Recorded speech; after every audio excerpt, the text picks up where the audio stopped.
यवतमाळात सोयाबीनचा भाव 5,600च्या वर गेलेला आहे, पण बळीराजा अजूनही चिंतेत आहे. यवतमाळ कृषी उत्पन्न बाजार समितीमध्ये सध्या शेतमालाची विक्रमी आवक पाहायला मिळत आहे.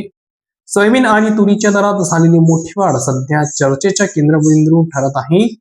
गेल्या काही दिवसांपासून 3,600 ते 4,100 रुपयांपर्यंत स्थिरावली सोयाबीनचा भाव आता थेट 4,100 ते 5,600 रुपयांपर्यंत पोहोचला आहे. मात्र या भाववाढीनंतरही शेतकऱ्यांच्या चेहऱ्यांवर आनंदाऐवजी चिंतेचे सावट अधिक गडद दिसत आहे. याचे मुख्य कारण म्हणजे यंदा दिवाळीनंतर सोयाबीन काढणीच्या ऐन हंगामात परतीच्या पावसाने दिलेला तडाखा.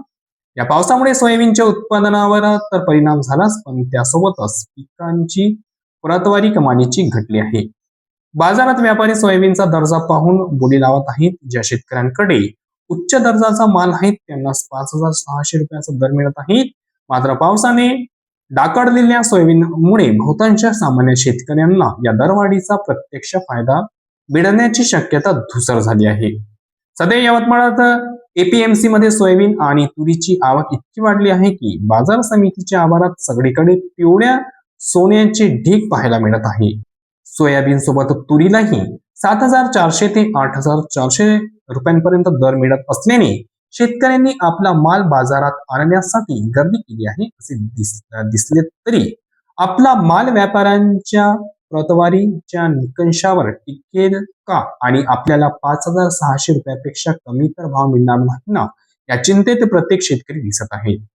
गेल्या काही वर्षांपासून बंपर पीक येऊनही योग्य बाजारभाव मिळत नसल्याने सोयाबीन उत्पादक आधीच आर्थिक संकटात आहे. उत्पादक खर्च आणि मिळणारा नफा याचा मेळ बसत नसल्याने शेतकरी वर्ग हवालदिल झाला असून भाववाढीचा प्रश्नांवर सरकारकडून मिळणाऱ्या अल्प प्रतिसादामुळे संताप व्यक्त केला जात आहे. एकीकडे बाजारभावाचा आकडा वाढलेला दिसत असला तरी निसर्गाची अवकृपा आणि कडक ग्रेडिंगमुळे हा भाववाढीचा फायदा सामान्यातल्या सामान्य शेतकऱ्यांच्या पदरात पडणार की नाही, हाच आता यवतमाळच्या बाजारपेठेतील सर्वात मोठा प्रश्न बनला आहे.